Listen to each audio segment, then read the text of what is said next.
तो आयुष है ना, आयुर्वेदा, योगा, नेचुरोपैथी, यूनानी, सिद्धा, होम्योपैथी, है ना, जो ऑल्टरनेटिव मेडिसिन चल रही है, बहुत इंपॉर्टेंट है इंडिया में, है ना। इसको प्रमोट किया जा रहा है, प्रोपेगेट किया जा रहा है, क्योंकि हम ये ना सस्टेनेबल हेल्थ, क्योंकि जब हम बात कर रहे होते नॉन कम्युनिकेबल डिजीजेस बढ़ रहे हैं, तो इस सब के लिए अब इवन हो गया ना हॉस्पिटल में जो आयुष है, आयुष के डॉक्टर्स भी इन्वॉल्व होंगे। जब इवन कोविड था ना, कोविड एकदम चरम पे था, उस टाइम पर आयुष के डॉक्टर्स, वो लोग सब तो योगा सिखा रहे हैं, वो सब भी ना।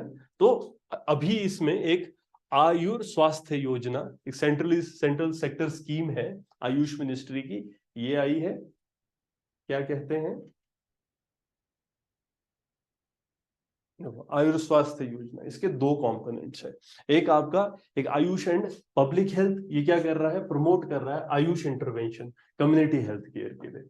वो आयुष के एस्पेक्ट है, तो योगा, यूनानी, नेचुरोपैथी, आयुर्वेदा, इसको इंक्लूड करेंगे ताकि लोगों तक कम्युनिटी हेल्थ पहुंचाई जा सके। और दूसरा जो फैसिलिटीज है इनको अपग्रेड करना है, सेंटर ऑफ एक्सीलेंस, ताकि इस्टेब्लिश कर सके advance specialised AYUSH medical health units, reputed AYUSH और एलोपैथिक इंस्टीट्यूशंस गवर्नमेंट और नॉन गवर्नमेंटल सेक्टर्स में प्रमोट करने हैं।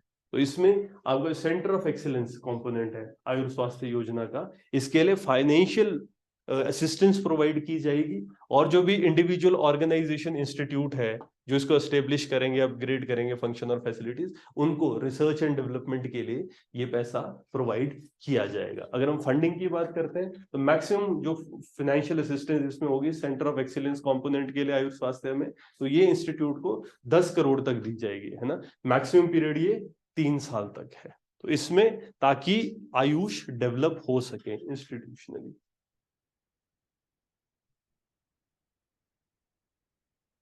इसके अंदर और स्कीम्स जो आयुष, क्योंकि हमने क्या पूछा था कि आयुष से रिलेटेड और क्या क्या स्कीम्स है, बेसिकली किन बेसिस पे आयुष इंडिया में, है ना, फैलाया जा रहा है, प्रोपगेट किया जा रहा है। तो हमारा एक नेशनल आयुष मिशन है ना, किस चीज के लिए मिशन, ये एड्रेस करता है जो गैप्स है हेल्थ सर्विसेज में। तो जो स्टेट है, यूटी है, गवर्नमेंट है, इसमें आयुष हेल्थ सर्विसेज प्रोवाइड की जा रही है, एजुकेशन प्रोवाइड की जा रही है, स्पेसिफिकली किन एरियाज में, जो फार फ्लंग एरियाज है, ठीक है, वहां पर आयुष, नेशनल आयुष मिशन के अंडर कनेक्ट किया जा रहा है। फिर नए पोर्टल्स बनाए जा रहे हैं आयुष सेक्टर, तो ये clinical trial registry of India है, रिसर्च मैनेजमेंट इंफॉर्मेशन सिस्टम आरएमआईएस के अंडर, ठीक है। फिर सही, है ना, ये showcase of Ayurveda and historical imprints, इससे कनेक्ट किया जा रहा है।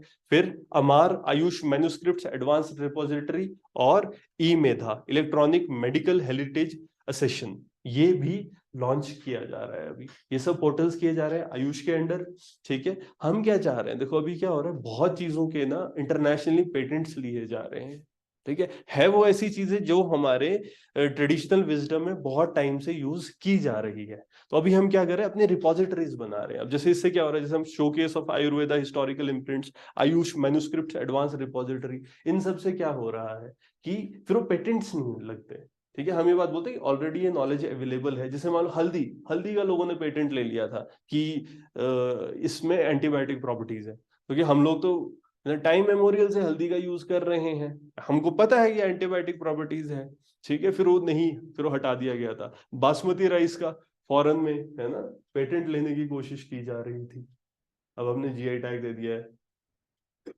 तो अगर हम नॉलेज होगी तभी उस चीज को कर सकते हैं ना। इसके अलावा जैसे आयुष एंटरप्रेन्योरशिप प्रोग्राम है, ये जॉइंटली ऑर्गेनाइज किया गया था मिनिस्ट्री ऑफ आयुष और मिनिस्ट्री ऑफ माइक्रो स्मॉल और मीडियम एंटरप्राइज एमएसएमई। किस चीज के लिए, कि आयुष सेक्टर में, है ना, कंट्री के अंदर डिफरेंट स्कीम्स में ये मिनिस्ट्री ऑफ एमएसएमई के साथ एम्प्लॉयमेंट जनरेट की जा सके, तो एंटरप्रेन्योरशिप, लोगों को इंक्लूड किया जा सके, ठीक है। तो इसमें एमएसएमई जुड़ रही है। फिर आयुष वेलनेस क्लिनिक्स ना, आयुष वेलनेस क्लिनिक है, ये खोले जा रहे हैं। ये किस चीज के लिए इनको लॉन्च किया जा रहा है, ताकि एक होलिस्टिक वेलनेस की बात हो, क्योंकि नॉर्मली जो एलोपैथी है इसमें हम क्या बात करते हैं, एक रिएक्टिव पॉलिसी है कि इमीडिएटली, अब बट देखो क्विक इंटरवेंशन के लिए एलोपैथी अच्छा है, ठीक है ना। अगर अचानक से इंटरवेंशन करनी है, अब किसी का पैर कट गया, ठीक है, अब सर्जरी होनी है, कुछ भी, तो उसके लिए क्विक मेडिसिन अच्छी है, पेन किलर्स क्विक है वो अच्छे है, एंटीबायोटिक्स है वो इंपॉर्टेंट है। बट वो इतना कि एक नॉन कम्युनिकेबल डिजीज वाले जो एस्पेक्ट्स आ रहे हैं,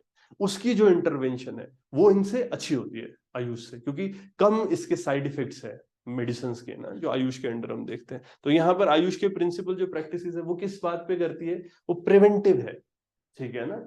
जैसे हम देखते हैं कि आयुर्वेद वो एक प्रिवेंटिव पर्सपेक्टिव पे चलता है, ठीक है ना, कि पहले से ही गलत खाना ही नहीं है, टाइम पे खाओ। वो नहीं होता आयुर्वेदा वाले, देखना आपने, इतना टाइम तक खाने के बाद भी इतना टाइम रुकेंगे, फिर सोएंगे, सुबह उठेंगे, इतनी देर बाद खाएंगे। तो एक डिसिप्लिन वाली जो बात है, तो वो प्रिवेंटिव और प्रोमोटिव है ना, एक क्यूरेटिव और रिहैबिलिटेटिव, ये सारे एस्पेक्ट्स। कुछ इसमें पैलेटिव हेल्थ केयर होता है, इसको इंटीग्रेट करना है एग्जिस्टिंग हेल्थ केयर के साथ, दवाइयों वाले जो एस्पेक्ट्स रहेंगे, ठीक है, इसको भी इंक्लूड कर रहे हैं। इसके अलावा हमारा एक ACCR पोर्टल है, आयुष संजीवनी ऐप, ठीक है। इसको कॉन्सेप्चुअलाइज किया गया था मिनिस्ट्री ऑफ आयुष के द्वारा, कि जितने भी आयुष प्रैक्टिशनर्स हैं, ठीक है ना, पब्लिक में, उनको उनके सपोर्ट से इसको कनेक्ट किया जाएगा ऑनलाइन, ठीक है। इंफॉर्मेशन डिसेमिनेशन किया जा रहा है आयुष के बारे में।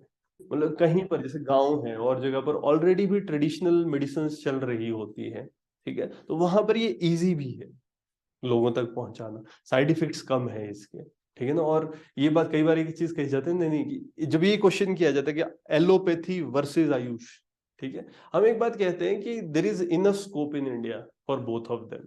इतनी पॉपुलेशन है, बेसिक हेल्थ केयर नहीं मिल रहा है लोगों को, ठीक है, तो वहां पर दोनों के लिए बहुत स्कोप है, पॉपुलेशन ही बहुत है इंडिया, ठीक है।